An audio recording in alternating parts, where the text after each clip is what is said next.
ঈদের মাঠে আমি সবার আগে গিয়ে ইমাম সাহেবের সাথে বসতে পারি না।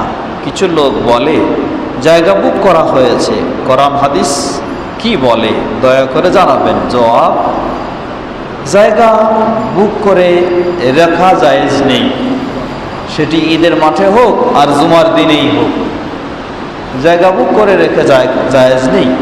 তবে যদি এমন হয় কোনো ব্যক্তি সকাল থেকে বসে আছে, হঠাৎ তার জরুরি ওযুর প্রয়োজন দেখা দিয়েছে, এটা হলো সাময়িকের বিষয়, তিনি গিয়ে তার জায়গা থেকে আবার ওযু করে চলে আসে, আবার জায়গায় আসলেন, এটি সাময়িকের বিষয়। কিন্তু কেউ যদি এমন করে যে জুমার দিন ওই 11টার সময় আসে, মসজিদে একটা জায়নামাজ ফেলে বা একটা টুপি রেখে বুক করে রাখলো, ইচ্ছা মতো সে ঘুরে বিশ্রাম নেয়, খায়, চা খায়, ঘুরে বেড়ায়, তারপর খুতবা শুরু হওয়ার সময় আসলো, এমনভাবে বুক করে রাখা জায়েজ হবে না, চাই ঈদের মাঠে হোক চাই মসজিদে হোক। আল্লাহু তাআলা।